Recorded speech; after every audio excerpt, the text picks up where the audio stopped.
this is in line with the whole existing versus doing. So presence versus performativeness or versus perseverance. This idea that, yeah, we want to push towards our goals, but we don't need to always be in that mode. So what I wrote about just yesterday was that we need presence to persevere. Absolutely. That's a requirement to get to our goals. We need that undivided attention, but we do not need perseverance every time we are present. We can just have presence without any perseverance, just soaking in exactly who you are right now, exactly what the moment is, as if it's exactly as it's supposed to be, which it is, and just soaking that in. I think that's such a gift we can give ourselves, even if it's just for a minute each day. Everyone has a sock drawer where we hide the stuff we don't want to face. Today, we're opening yours.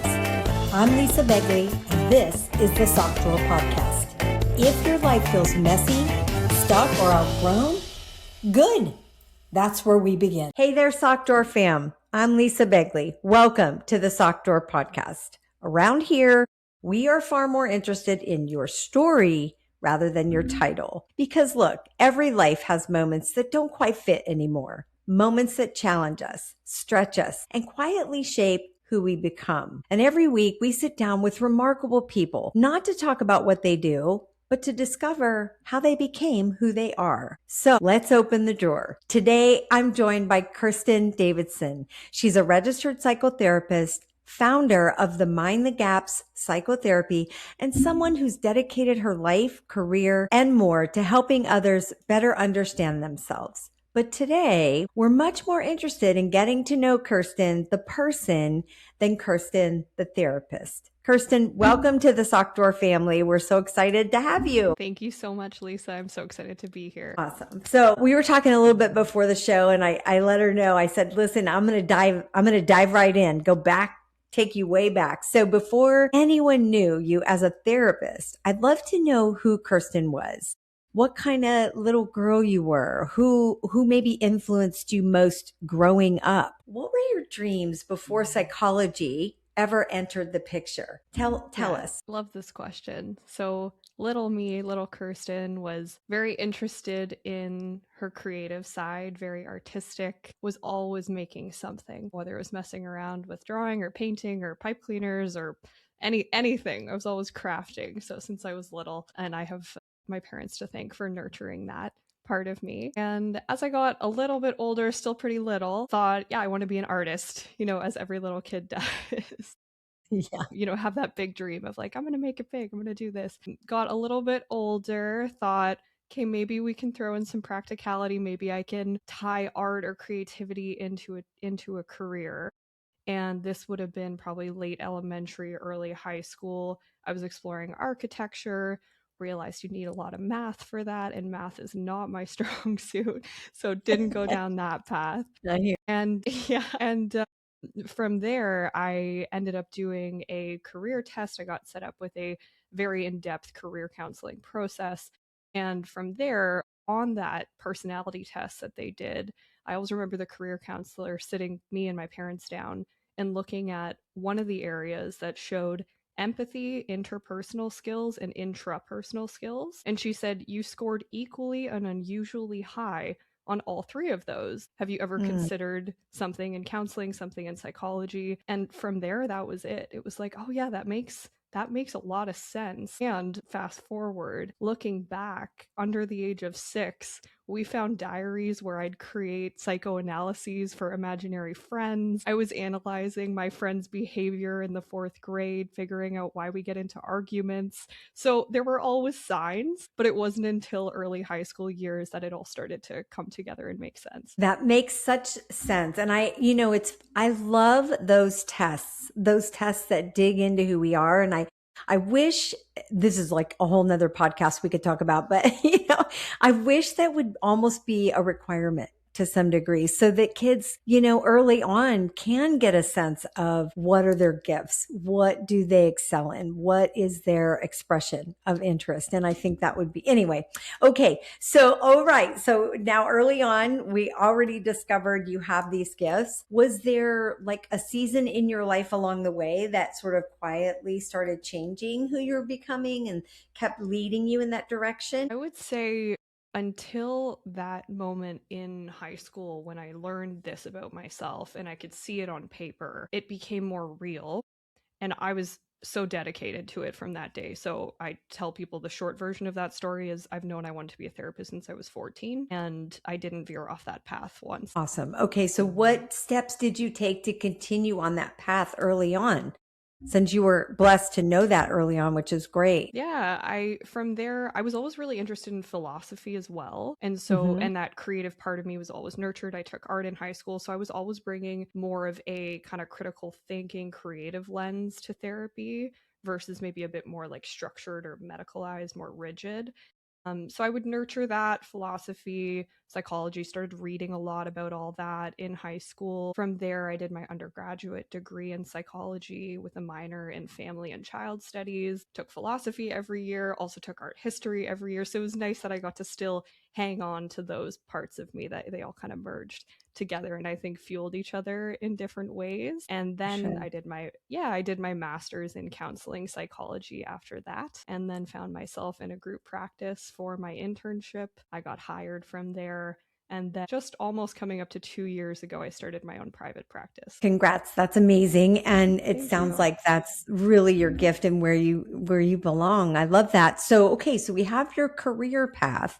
One thing, Kirsten, that really stood out to me from your story that you shared a little bit prior to coming on was that you said while learning to help others, you realized you needed to start taking care of yourself first. Can you take me kind of back to that season and when you finally realized that and what you took from that? Yeah. Yeah, that's such an important question. Well, I always knew I wanted to be a therapist. There were parts of me that were very people pleasy and very kind of go with the flow and not challenge things in friendships and in family relationships. And it was basically right in line with when I saw my first client as a student, when I realized, oh, I can't keep living a life that is putting others before myself in my personal life because then I'm not being authentic. And then how can I help other people practice authenticity? It was cold water on me for sure, right at the start and right leading up to it.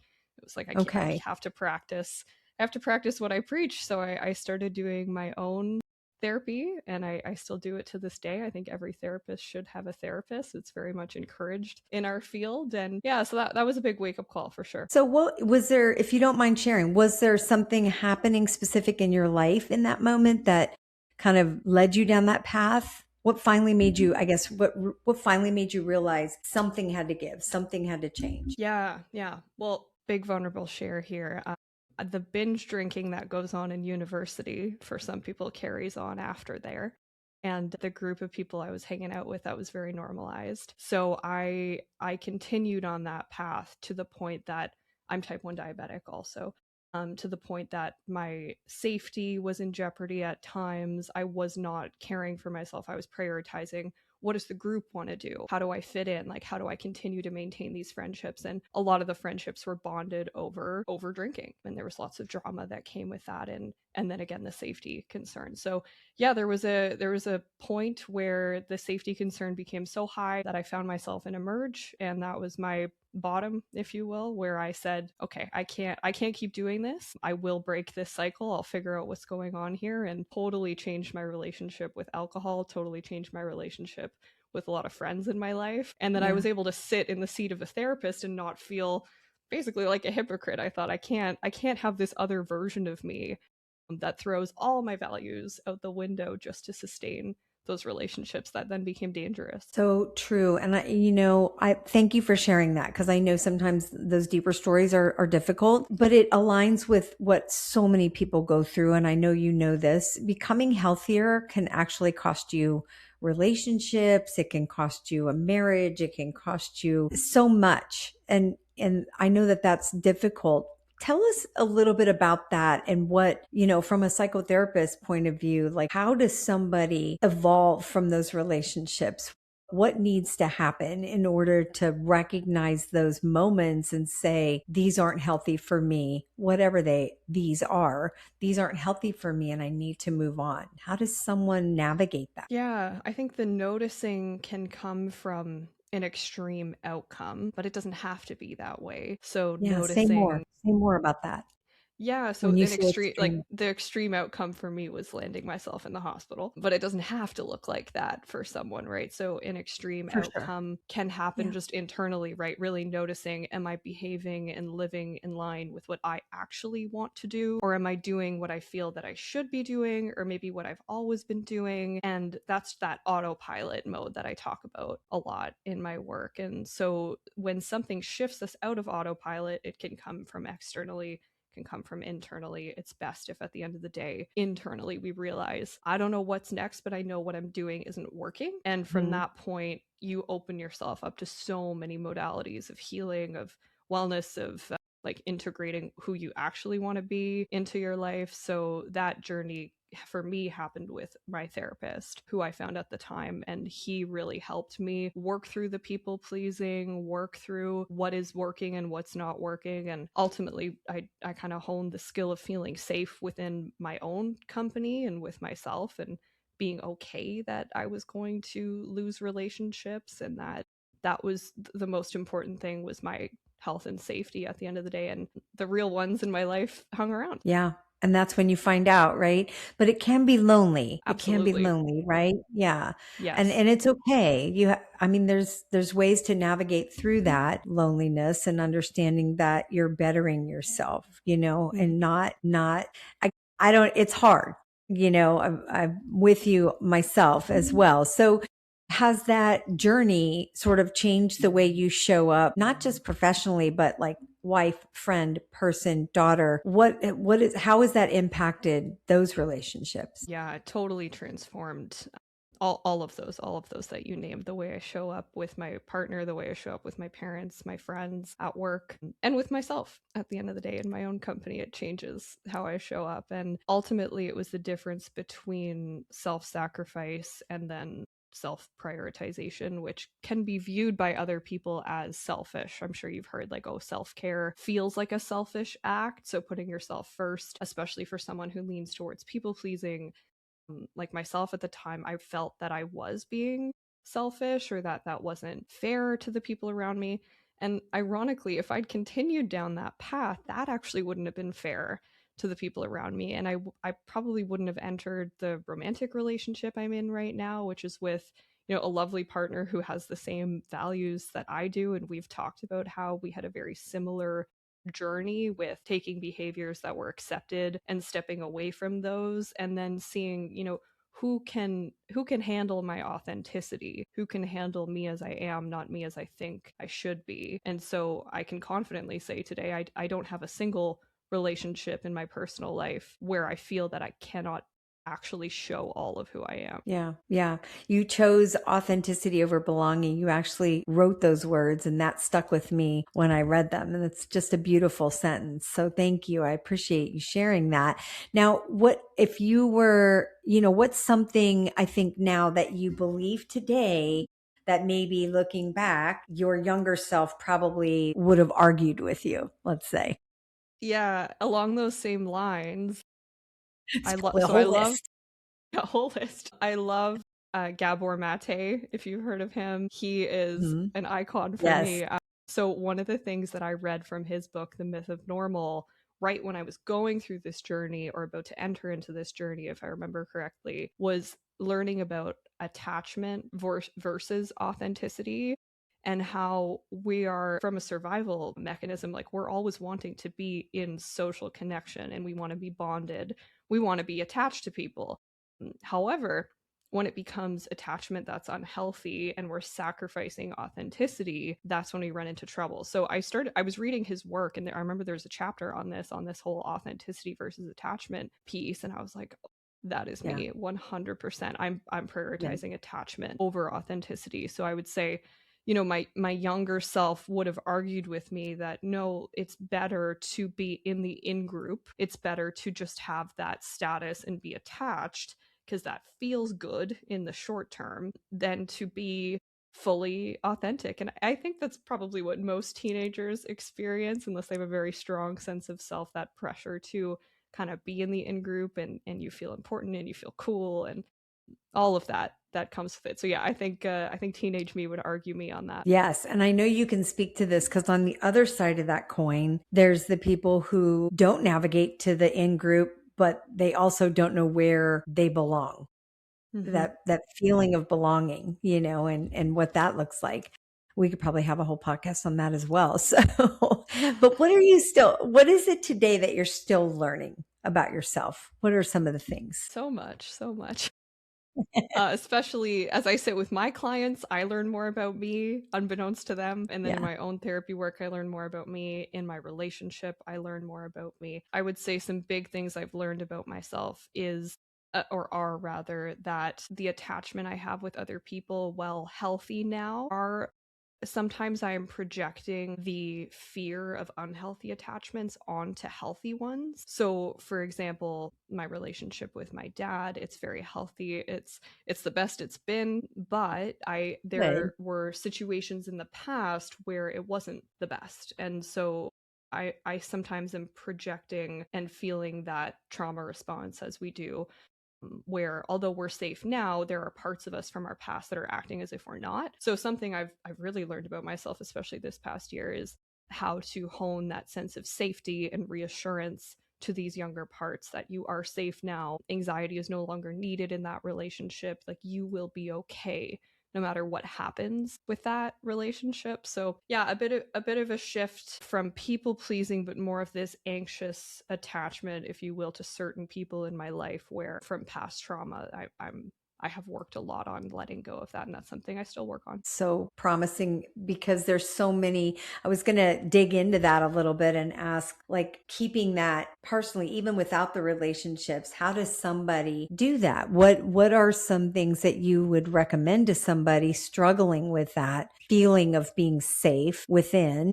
What are some of the things that you would share with someone to say, these are the steps you need to take? And I know it's probably not concrete, but because it's individual, I'm sure, but what is something that somebody could do today to keep track of that and feel safe on a regular basis? Yeah, it's a great question. I think it's what everyone's looking for, right? It's like the Yeah. ultimate truth. Like, how do you heal yourself from that?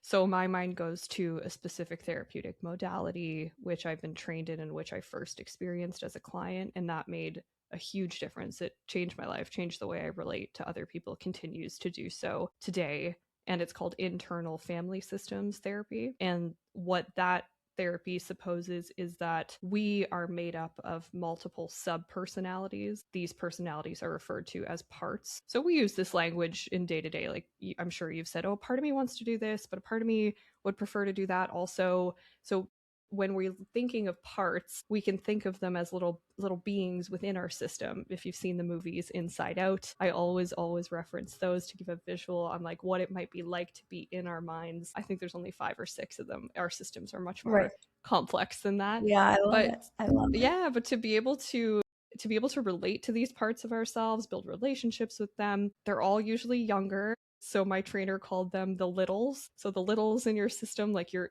inner children, rather just this inner child idea that there's multiple versions of you, particularly under the age of 10, that have solidified these ideas and beliefs and fears about yourself and others in the world. And when we can meet those parts of ourselves and get to know what it was like to be them, and ideally update them on what it's like to be you now, we can integrate them into the present.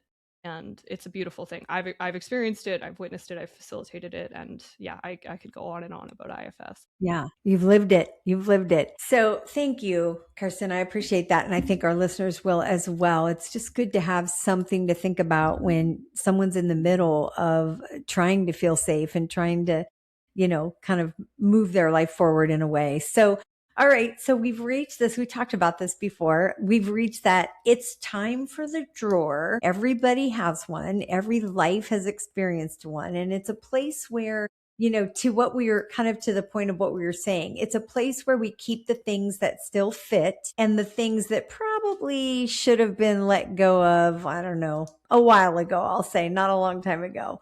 So before we start to finish up, I'm going to ask you one question we ask every guest. What's one thing you're taking out of your drawer and what are you making room for? I love this metaphor. I use metaphors all the time, so I'm very much a fan. Inside Out. I love I it. love it. Yeah. Yeah, there you go. That's a great example. Yeah. I love that movie. I've watched, I mean, I'm not a cartoon person too much, but I just love watching it because I do love the concept. So I love that you Mhm. brought it up. Yeah. Yeah, I love it too. Yeah. Yeah, so what am I taking out? What am I leaving? So something that I'm Yeah. taking out and that I've also worked on is this idea that you need to have certain achievements or accomplishments to be worthy or to be enough. And as someone who grew up as a high achiever, I really had to work on what is it like to be out of school where you're not receiving a grade every few weeks, and where do you get that validation, and Yes. what do you mean no one's like Pressure. noticing me? Yeah. So, Yes. It's like self yeah, pressure. Yeah. totally self-imposed, absolutely.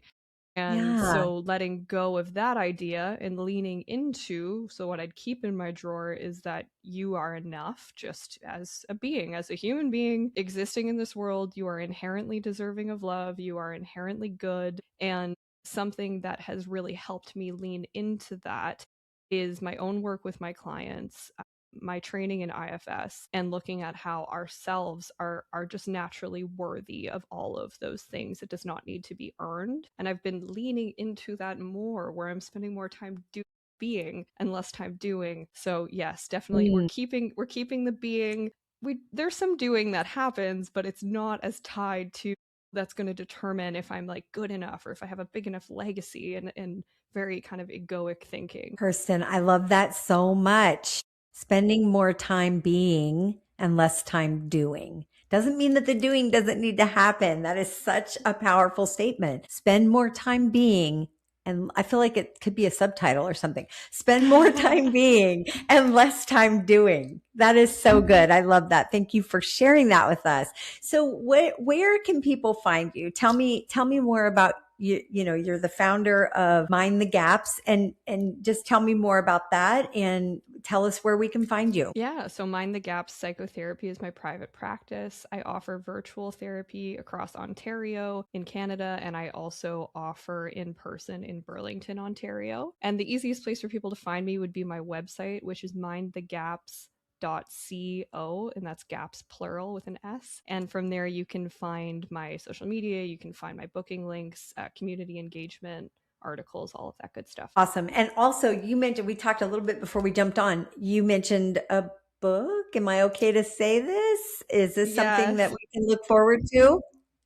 Yes, I Share, am share, share. current yeah, I'm currently working on my first book, and plans to publish in 2027. I'm holding it close to my heart, but I will say it's something I try and work on daily, and I'm very excited for that next chapter, pun intended. I'm excited for you. I think that's going to be amazing. I can't wait to read it. So we've reached that end point of the conversation where we always ask every guest for a tiny dare. So leave our listeners with one tiny dare, not something life changing. It doesn't have to be, it can just be one small action that our listeners could take this week that might just make their life a little bit better. Yeah, the small action, I just wrote something on this, so this is what's coming to mind, is thinking about the difference between presence, so being in the moment. This is in line with the whole existing versus doing. So presence versus performativeness, or versus perseverance. This idea that, yeah, we want to push towards our goals, but we don't need to always be in that mode. So what I Mm. wrote about just yesterday was that we need presence to persevere. Absolutely. That's a requirement to get to our goals. We need that undivided attention, but we do not need perseverance every time we are present. We can just have presence without any perseverance, just being, just soaking in exactly who you are right now, exactly what the moment is, as if it's exactly as it's supposed to be. Which it is, and just soaking that in. I think that's such a gift we can give ourselves, even if it's just for a minute each day. I love that. And paint a picture for us. So imagine you're doing this. What does it look like for somebody to actually do that? Yeah, what it looks like, I'll just share what it looks like for me. I mean, I try and do it throughout the day, but in the mornings, I have my time that is just it's outside on my balcony with my coffee, with a book, with a journal, and I do my breath work. I have my little morning routine, but my phone's away. And if I think of something that needs to happen that day, I notice the thought and I say, okay, nothing is so urgent though that it can't wait for this next 30 minutes that's just dedicated to me, and there's nothing to do right now except just sip my coffee and look at the trees, or maybe do some light reading or do some reflecting. And those are the moments that I think have become very they've almost become pop culturized, where it's like, yeah, like use your gratitude journal and all this stuff. And I think it's so well intentioned and the magic is there, but if you feel like you're forcing it and you're not really in it and you feel like you should be doing it, that defeats the whole purpose. We want to throw it out then. We want to say, like, do something that does not feel like work, something that you're just pouring into yourself. And that can be literally doing nothing, like just staring into nature. That's what it is for me. I love staring into nature. That's a good one. Yeah. And it's different for everybody. So I thank you for sharing what you do, because I think it's important for people to have a visual of what it could look like. Some people can't even wrap their head around doing nothing, as I'm sure you know, and you've probably helped a lot of people with this, but it's to imagine doing nothing. Even if you just sat on the couch for 5 minutes and just stared off into space, like nothing, with no distractions, which is in today's world so hard to do. Kirsten, thank you so much for being here today and for sharing your story so openly and vulnerably. We appreciate that. That's what the Sock Drawer podcast is all about. And guys, if you want to learn more about Kirsten, connect with her at mindthegaps.co. That's plural gaps and .co. You can find her and all that she's doing there. And if you want to get in touch with her, you can find her there. If today's conversation encouraged you, we'd love for you to subscribe, leave a review, and share this episode with somebody who needs to hear it today, especially this episode. And until next time, keep what fits, let go of what doesn't, and don't forget to take your tiny dare this week that Kirsten gave us. Bye for now. Every week we come here and open the drawer. You already know what's inside. You always have. And if this conversation challenged you in a good way, and you think it will help challenge someone else who needs it, send it to them, because that's how we pay it forward together. Subscribe and follow so you never miss what's coming next. And find us at thesockdrawerpodcast.com.